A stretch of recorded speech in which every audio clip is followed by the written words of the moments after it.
I've been walking around this pier for the last year, and I've never seen you around, said Oren. Are you new around here? Yeah, said the blue man. I just got here. So you just got here and decided to sell toast on a stick? The man pulled a piece of toast from somewhere inside his cart. Pretty smart, huh? I don't understand, said Oren. Who would buy toast on a stick? It just doesn't seem necessary. Excuse me, sir, said a voice from behind Oren. Oren turned and looked at a small girl who'd crept up behind him. Are you in line for this? No, said Oren and stepped aside. Thank you, the little girl said and smiled. She stepped up to the blue man. Toast on a stick? Asked the blue man, giving a pleasant smile. Yes, please. That'll be $2.50, he said. Handed the girl the toast, and the girl handed him the money. You have a good day now. Oren wasn't sure what to make of this whole interaction. He wasn't sure what to make of all this whole business model. So what do you say? Asked the blue man. You want in? Oren considered his options. He was unemployed. His wife was about to become unemployed because of her maternity leave. And in a few weeks, he'd have a baby to take care of. So he could take this job, or there was another option. There was a way he could collect some money with Veo if he was able to win a bet they made. But that would mean he'd have to... No. He didn't want to think about that. He wasn't that desperate yet. How much would I get from this? Asked Oren. The blue man hesitated for a moment. That would depend on how much bread you sold, but... Does half of each sale sound right to you? Half sounded great to Oren. But if the blue man was willing to start with that, he'd wonder if he'd be able to get more. 75%? Deal, said the blue man. Oren scolded himself for not going even higher and wondered for a moment if he could try to push his luck, but decided it probably wouldn't be worth it. So what do you want me to do? It's pretty simple, said the blue man. You just stand in the cart here, ask people who pass by if they want toast and a stick, then sell them the toast. If you look inside, the blue man opened the door, allowing Oren to see inside the cart. You can see that we have a toaster down here and a shelf to store the untoasted bread right here. How often do you want me working? You're all about the details, aren't you? Asked the blue man. How about, he paused for only the briefest moment to think. You work 8 to 4, and I'll work 4 to midnight. Oren said that sounded fair, at which point the blue man checked his watch. Well, I guess you're on shift then. The blue man stepped out of the cart and started to leave. Wait, said Oren. So you'll be back here at 4? That's right, said the blue man, and resumed walking. Wait, what's your name? The blue man turned around, but didn't speak for a moment. Well, what's your name? Oren. Oh, I get it. Oren. Like orange. 'Cause you're orange. That makes sense. Yeah, whoever came up with that is pretty clever. Well, my name's Blue. Blue started to walk away again. Wait, one more question. How'd you know I needed a job? Because it's 10 o'clock on a Tuesday and you're sitting by yourself on the edge of a pier. Oren thought about it and decided the logic made sense. What's up, man? Can I get a slice of toast?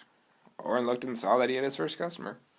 A slice of toast popped up from the toaster. Oren figured Blue must have put it there before he left. Oren skewered the bread with limited difficulty and gave it to the man. That'd be $2.50, he said. The man left. Oren checked to see if Blue was still anywhere in sight, but he was not. By 4:30, Oren was back home. Ray was lying on the couch, reading a book. Any news in the promotion? Asked Ray. Oren resented that this was the first question Ray asked him when he walked in, as if he was defined by his job. But at the same time, he was sort of defined by his job. He couldn't falter too much. Well, it's interesting, said Oren. Ray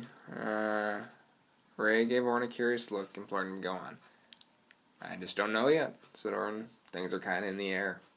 We'll bring them out of the air. Without this promotion. Ray shook her head. I just don't even want to think about that. We'd probably lose the house or something. Oren kissed Ray and then headed down into the basement. He unloaded his pockets of all the money he'd made that day. He sorted out all the bills and coins, singles, 5, 10s, and 20s. He added it all up and saw that it came to $320. He did some quick math and knew that wasn't quite enough. He needed to find a way to make more money. And there was one way. Oren sat down at the computer he kept in the basement. He logged on. He looked at the bank account. Not his bank account, but the bank account. The one he shared with Veo. It had $5,000 in it. $5,000 he couldn't touch. Not yet. I've got one, said Veo. You can't lose this. Okay. I bet you that I'll never die. Oren eyed him skeptically. He knew Veo was drunk, but he didn't know he was that drunk. I guess I'd take that, said Oren. Veo laughed. The thing is, you couldn't win. Why's that? Dead men can't pay you, and if you die first, well, you won't be able to find out what happens to me. Oren thought for a second. That's not true. What's that? You could use a computer code. Oren was a little disappointed he wasn't able to put his computer engineering degree to immediate work, but at least he was able to use his knowledge for something. He began to lay out the idea to Veo. Oren explained that a simple computer code could search for obituaries posting for each of their names.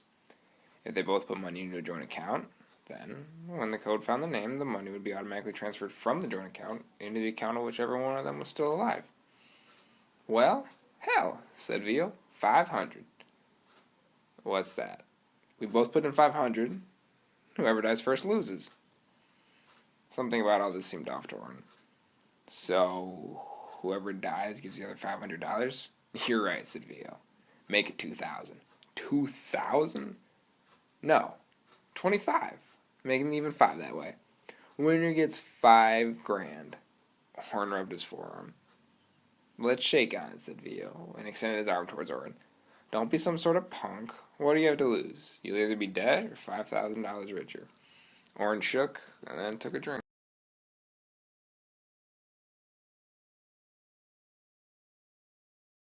Oren logged off the account, unsure why he was even contemplating it. For now, the answer was obvious. Stick with Blue. He opened a new tab and searched for Blue. He found nothing. He opened his social media and typed in his name, but again nothing came up. He searched for toast and a stick, and all that came up was people raving about some toast and a stick they just bought. But no one was talking about Blue. Dinner's ready, yelled Rhea from upstairs. Oren didn't hear her, and kept searching. Dinner's ready, repeated Rhea. Oren still didn't hear her, and so Rhea made her way down to the basement. What are you doing? Asked Rhea. What's all this money? Oren looked at Rhea, unsure for a moment what to say. He shut down the computer. I was just talking to someone from work. Dinner's ready. Okay, said Oren and nodded. I'll be up in a second. Rhea headed upstairs and Oren gathered up all the money. He found an old shoebox lying around the basement and put the bills inside. He'd have to hide the money for now, lest Rhea get too suspicious.